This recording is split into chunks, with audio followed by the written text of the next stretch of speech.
Hi, my name is Maxwell Benson, and this is, let's see, I think this is take 6 now, of Saul Bass, The Art of the Title, the presentation I made for the American Artists I chose, Saul Bass. Now, let's get into it. So, who is Saul Bass? Saul Bass is known by a couple names, but the best of which, and I think the most descriptive of them, is the father of the title sequence. He was a pioneering American filmmaker. He was inspired by the Bajas. Uh, he was one of the most influential graphic designers of the 20th century, and he actually ended up winning an Oscar later in his life, though admittedly that's kind of a more minor part of his life than you might expect an Oscar to be. So, early on in his life, well, early on in his life, it was his birth. Uh, he was born in the Bronx, New York, in 1920, and it when he had when the time came for studying, he ended up going to the Manhattan Art Students League, which was kind of just like this group of like random artists from around New York who worked together, studying, drawing, learning art together.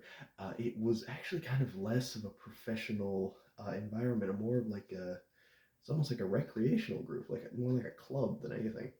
But clearly they did a pretty good job. So he got his start in the 1940s when he moved to Hollywood, Los Angeles, and started designing movie posters, prints, and advertisements. And a little later on, Otto Preminger ended up picking him up to do a title sequence, but that's not till a little bit later. So, for movie posters, he designed quite a few pretty iconic movie posters, actually. Um, so, like, if we look around, we can kind of see a common theme throughout this. It's like almost scrapbooky, a little bit constructivist movement in all of this stuff. He was very much inspired, like I said, by the Bajas and by Russian constructivism, though his stuff's a little messier.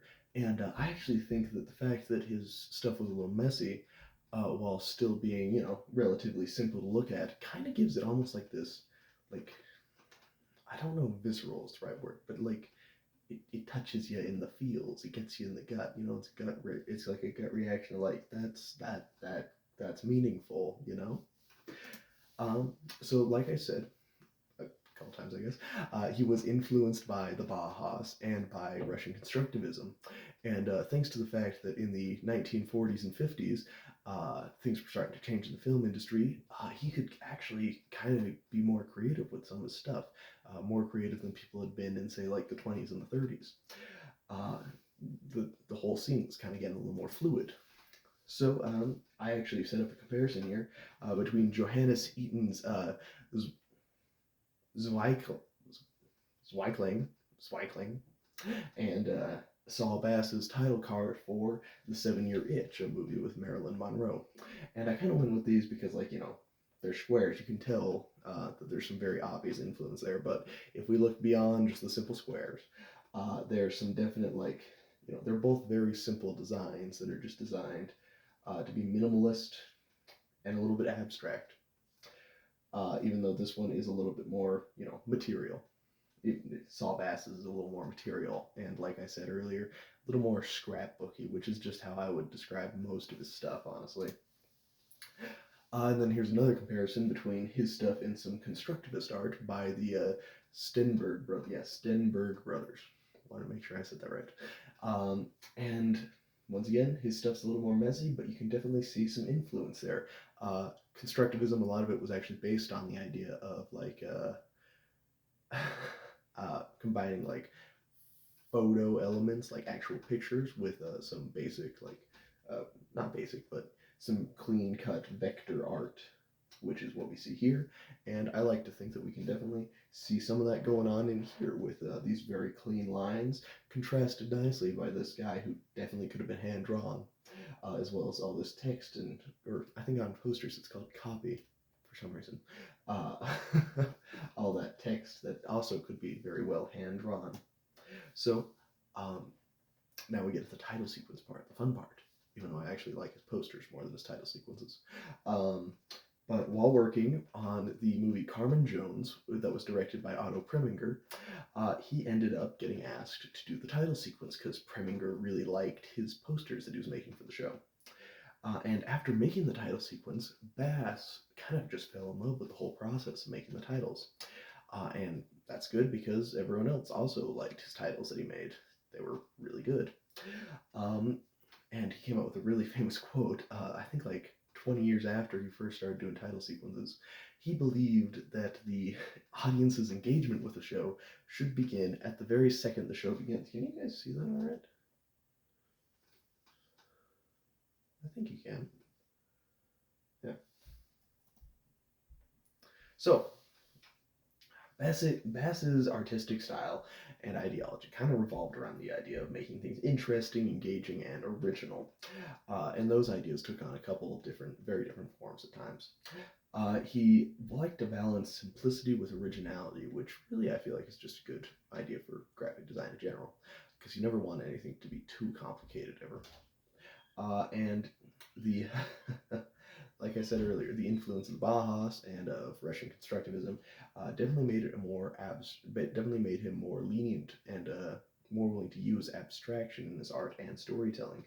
The result of this was kind of interesting. It kind of made it so that a lot of his opening title sequences would not only be abstract and like visual design, they'd also sometimes abstract the story and like actually kind of tell the story.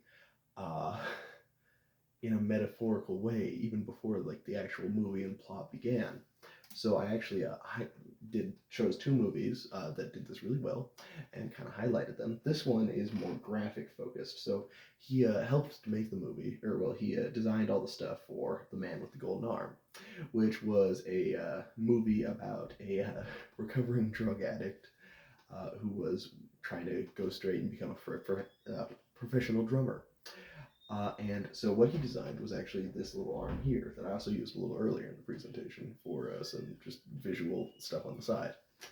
And Bass kind of felt like this broken, twisted arm did a good job displaying the disoriented and confused state that drug addicts would be in.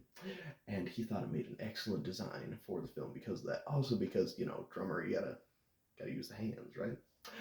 And this is actually the title card for the movie as well. And with all these sticks kind of just like pushing the actual title into place all weird like that, like you get a compressed kind of uncomfortable feeling from it, something that you wouldn't be able to do if you weren't willing to lean a bit into abstraction. Also, this is just kind of a bonus thing, something fun I saw on the internet while I was looking into The Man with the Golden Arm. The arm itself actually applies to the golden ratio.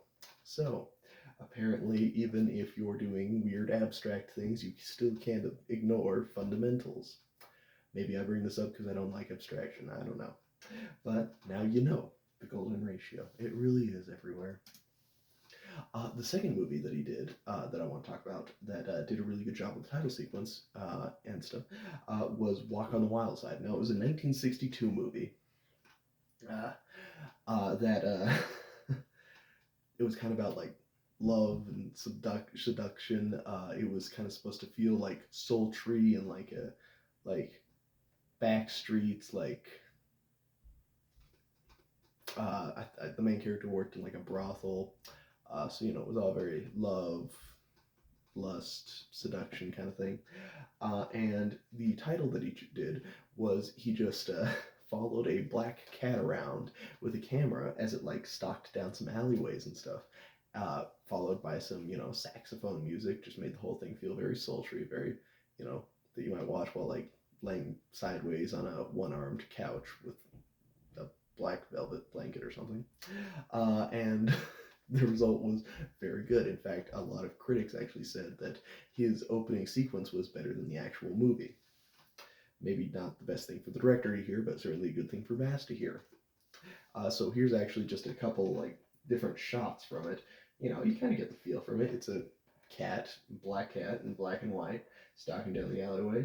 That this is actually a really cool scene. I wish I could have gotten the actual video in here, but I couldn't figure that out because I'm not very smart. So, but nonetheless, here we are.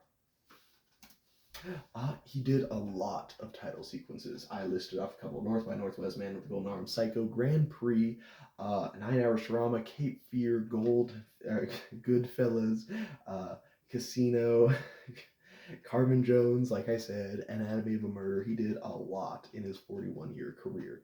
He did take a short break, well, not a short break, it was like a decade-long break before coming back in the late 80s. Uh, I think it was to focus on his wife, he said. But he did plenty of movies. And he definitely left a very long-term influence. Uh, Plenty of references, nods. I can think of like 3 Simpsons episodes that all used his stuff.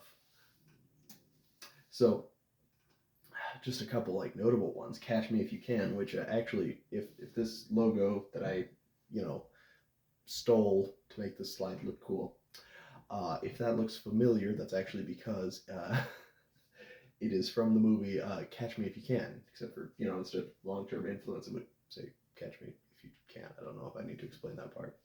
Um, but that movie that came out in 2002 was very much inspired by the stuff that Bass had done a couple of years earlier. So Catch Me If You Can. If you've ever read the book Wonder, the title page is definitely inspired. Or if you've seen the movie, either they use the same thing in the movie. Very much inspired. Monsters Inc. Remember the intro with all the floating doors and they're opening up, closing. That's very much a Bass style intro. And another fun thing I found on the internet, just to end up this presentation in a nice way, there is a very popular trend of taking modern movies and converting their titles to be a Bass style title. So here we got Rocky, which that is a beautiful logo for Rocky, and I wish that was actually the thing. Back to the Future, Twister. Weirdly, there were 2 for Fight Club. Where's the other? Yeah, there were 2 for Fight Club. There was 2 for Inception. There's plenty, and I mean, I think we can all agree that these are very visually pleasing. Even if these weren't done by Bass himself, they just go to show how widespread his influence was. So that is actually the end of the presentation. Thank you very much for watching. And I hope that you know a little bit more about Bass's work and maybe you'll recognize some of his stuff in your day-to-day life. So, have fun.